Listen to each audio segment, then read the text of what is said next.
Breaking news Medchal జిల్లా మునిరాబాద్ లో దారుణం జరిగింది. ఔటర్ రింగ్ రోడ్ కాజేవే కింద వివాహితను హత్య చేసి తగలబెట్టేశారు దుండగులు.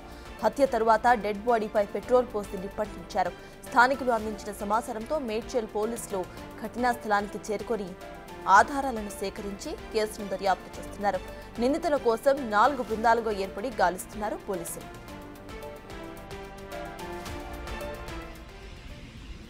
వివాహిత వయసు 25 నుంచి 30 ఏళ్లుగా ఉండవచ్చని పోలీసులు గుర్తించారు. అత్యాచారం చేసి హత్య చేశారా, మరేదైనా కారణం ఉందా అన్న కోణంలో కూడా పోలీసులు దర్యాప్తు సాగుతోంది. పోస్ట్మార్టం కోసం మృతదేహాన్ని గాంధీ హాస్పిటల్కి తరలించారు. పోస్ట్మార్టం రిపోర్ట్ చాలా కీలకంగా మారబోతుంది. మహిళ చేతి మీద శ్రీకాంత్ అని, ఇంగ్లీష్లో నరేంద్ర అని పచ్చబొట్టు ఉన్నట్టుగా గుర్తించారు. ఓఆర్ఆర్ పరిధిలోని ఎగ్జిట్, ఎంట్రీ సీసీ కెమెరాస్ను పరిశీలిస్తున్నారు పోలీసులు.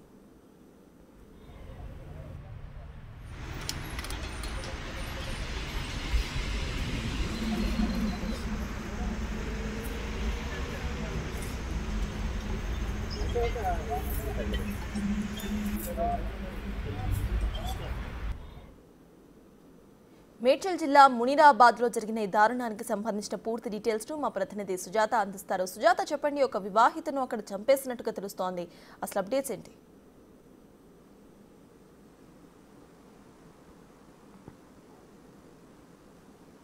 మేడ్చల్ జిల్లా మునీరాబాద్ దగ్గర ఉన్నటువంటి ఓఆర్ఆర్ కింద కల్వట్ ప్రాంతంలో వివాహిత మహిళని అత్యంత దారుణంగా హత్య చేసినటువంటి ఘటన చోటు చేసుకుంది. ప్రస్తుతం మనం ఉన్నటువంటి ప్రాంతం అదే. ఈ ప్రాంతంలోనే ఆ మహిళని ఇక్కడికి తీసుకొచ్చి వెంటనే తనతో దాదాపు ఒక 10 నిమిషాల పాటు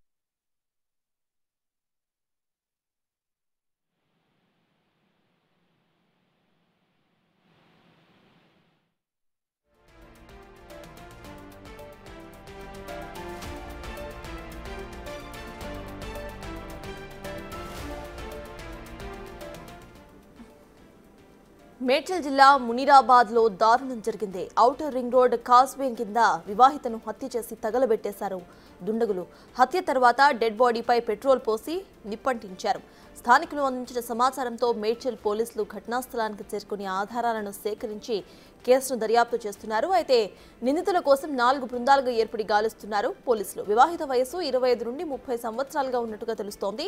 అత్యాచారం చేసి హత్య చేశారా, లేకపోతే మరేదైనా కారణం ఉందా అనే కోణంలో కూడా పోలీసులు దర్యాప్తు చేస్తున్నారు. మనం విజువల్స్ లో చూస్తున్నాం, అక్కడ ఫోటోస్ క్లియర్ గా. పోస్ట్ మార్టం కోసం ఇటు మృతదేహాన్ని ప్రెజెంట్ అయితే గాంధీ హాస్పిటల్ కి తరలించారు. ఇటు మృతురాలి చేతి మీద 2 పచ్చబొట్లు ఉన్నట్టుగా కూడా తెలుస్తోంది. పోస్ట్ మార్టం రిపోర్ట్ ఇప్పుడు చాలా కీలకంగా మారుతుంది. మహిళ చేతి మీద ఇటు శ్రీకాంత్ అని అండ్ ఇంగ్లీష్లో నరేందర్ అని 2 పచ్చబొట్లు ఉన్నట్టుగా గుర్తించారు పోలీసులు. వాటి ఫోటోస్ కూడా స్క్రీన్ మీద డిస్ప్లే అవుతున్నాయి. అయితే ఓఆర్ఆర్ పరిధిలోని ఎగ్జిట్, ఎంట్రీ పోల్, సీసీ కెమెరాస్ను కూడా పరిశీలిస్తున్నారు.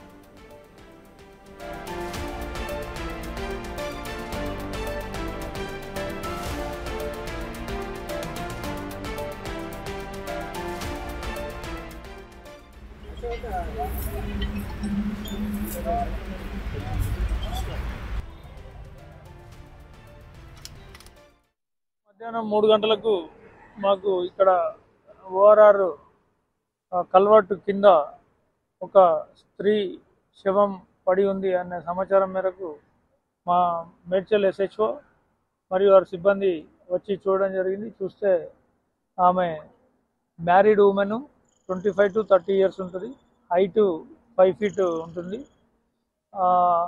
ఆమెను ఎవరో ఇక్కడికి తీసుకొచ్చి చంపేసి తర్వాత ఆమె ఐడెంటిఫై కాకుండా ఉండడానికి ఆమె పైన కిరోసిన్ కానీ పెట్రోల్ కానీ పోసి అంటించి వెళ్ళిపోయినట్టుగా కనిపిస్తున్నది. ఆ క్రూస్ టీము, CCS, SO టీమ్ సిబ్బంది అందరూ కూడా రంగంలోకి దిగి పూర్తి స్థాయిలో దర్యాప్తు చేపట్టడం జరిగింది. ప్రాథమికంగానైతే ఇది మర్డర్గా నిర్ధారించడం జరిగింది. ఈ మర్డర్ కావడానికి కారణాలు ఏంటి, దీని వెనుక ఉన్నది ఎవరు ఏంటి అనేది త్వరలోనే మేము ముందుకు వచ్చి చెప్తాం. ఈరోజు మధ్యాహ్నం 3 గంటలకు మాకు ఇక్కడ ఓఆర్ఆర్ కల్వర్ట్ కింద ఒక స్త్రీ శవం పడి ఉంది అనే సమాచారం మేరకు మా మేడ్చల్ SHO మేడ్చల్ జిల్లా మునిరాబాద్ లో దారుణం జరిగింది. ఔటర్ రింగ్ రోడ్ కాజ్వే కింద వివాహితను హత్య చేసి తగలబెట్టేశారు దుండగులు. అయితే హత్య తర్వాత డెడ్ బాడీపై పెట్రోల్ పోసి నిప్పంటించారు. స్థానికులు అందించిన సమాచారంతో మేడ్చల్ పోలీసులు ఘటనా స్థలానికి చేరుకుని ఆధారాలను సేకరించి కేసును దర్యాప్తు చేస్తున్నారు. నిందితుల కోసం 4 బృందాలుగా ఏర్పడి గాలిస్తున్నారు పోలీసులు. వివాహిత వయస్సు 25 నుండి 30 సంవత్సరాలుగా ఉన్నట్టు ఇటు పోలీసులు గుర్తించారు. ఇక హైట్ 5 ఫీట్ గా ఉండవచ్చని పోలీసులు చెప్తున్నారు.